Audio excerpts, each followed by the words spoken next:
জায়নবাদীদের সঙ্গে ইরান কখনোই আপোষ করবে না বলে জানিয়েছেন ইরানের সর্বোচ্চ নেতা আয়াতুল্লাহ আলী খামেনি। মার্কিন প্রেসিডেন্ট ডোনাল্ড ট্রাম্প ইরানকে নিঃশর্তভাবে আত্মসমর্পণ করতে বলার পর সামাজিক যোগাযোগ মাধ্যমে এক্স হ্যান্ডেলে দেয়া পোস্টে এই প্রতিক্রিয়া জানিয়েছেন তিনি। আমরা জায়নবাদীদের প্রতি কোনো দয়া দেখাবো না, পোস্টে বলেছেন খামেনি। তার এমন হুঁশিয়ারির মধ্যেই ইরানে নতুন করে হামলা চালিয়েছে ইসরায়েল। তেহরানের কাছে একটি ক্ষেপণাস্ত্র উৎপাদন কেন্দ্রে হামলা চালানো হয়েছে বলে ইরানি গণমাধ্যম বরাত দিয়ে খবর প্রকাশ করেছে বার্তা সংস্থা রয়টার্স। এছাড়া তেহরানের ইমাম হোসেন বিশ্ববিদ্যালয়ও ইসরায়েলি হামলার লক্ষ্যবস্তুতে পরিণত হয়েছে।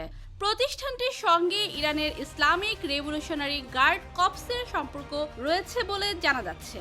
এদিকে মঙ্গলবার রাতে ইরানও নতুন করে ইসরায়েলে হামলা চালিয়েছে। হামলার আগে তেল আবিবের বাসিন্দাদের সরে যেতে বলেন ইরানি কর্মকর্তারা। এ দফায় ইসরায়েলি বিমান ঘাঁটি লক্ষ্য করে ফাত্তা এক নামের হাইপারসোনিক মিসাইল ছোড়া হয়েছে বলে জানিয়েছে ইরানের ইসলামিক রেভলিউশনারি গার্ড। ইসরায়েলি প্রতিরক্ষা বাহিনীও বলেছে তারা ইরান থেকে নতুন করে ছোড়া ক্ষেপণাস্ত্র শনাক্ত করেছে। হামলা প্রতিহত করতে আকাশ প্রতিরক্ষা ব্যবস্থা সক্রিয় করা হয়েছে বলে জানিয়েছেন ইসরায়েলি সেনা কর্মকর্তারা। এ নিয়ে ইরান ইসরায়েল সংঘাত ষষ্ঠ দিনে গড়ালো।